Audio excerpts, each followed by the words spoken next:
This river wasn't always like this. For almost 50 years, this river virtually ran dry. Before the flows were restored, flows below these dams was reduced to a trickle. The removal of 90% of the water from the Feather River devastated the important recreation economy that existed in the Feather River Canyon. Had this not been developed, this would have been the most important recreational resource in the western United States. People would come up from San Francisco, other parts of California, the West Coast. Even some presidents came to fish on the Feather River Canyon, and that was completely destroyed with the dewatering of the Feather River. We would have to drive right past all this beautiful white smooth granite, drive up past Belden and go to what we called the riprap ditch up the upstream run. And we would do that and then drive home right past all of this gorgeousness, because the fish flow then behind all these dams was 100 CFS. So one of the things we did in relicensing was participate in flow studies that allowed us to go out and determine what flows were necessary in order to have a real recreational opportunity.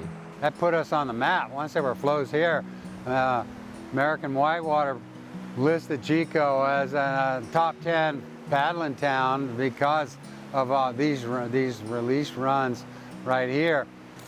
There are people from all over the country who have never experienced this resource, didn't even know it was here, and even people from other countries who have come here for the first time and said, wow, I didn't know this existed, and this is the impact it made on me. This is my first time, and I'm here with my friends, with the same friends told me about this festival on this river. Those stories are what we need to talk about to make sure that we can make sure people understand how important it is on the Feather. And here also in Feather, I can see a lot big machines and dams in every place. And why are a lot of dams here? These recreation releases didn't just happen.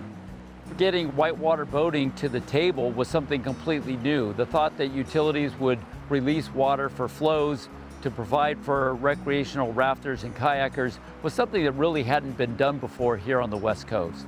And there's a lot of headwinds against that to make these flows happen. And now everything's kind of changing. People are embracing it. There are thousands of boaters that come out here every year that get to see this river and get to enjoy it. You guys have one beautiful river for run.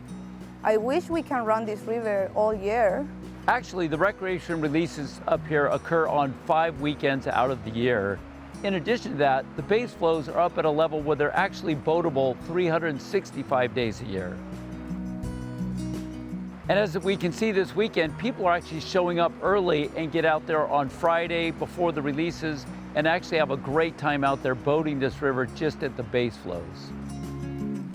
This took a lot of work, and these are coming up for relicensing in a couple of years. Our work is never done here with keeping these runs open. I think the paddling community has a huge responsibility in protecting these communities in this river basin.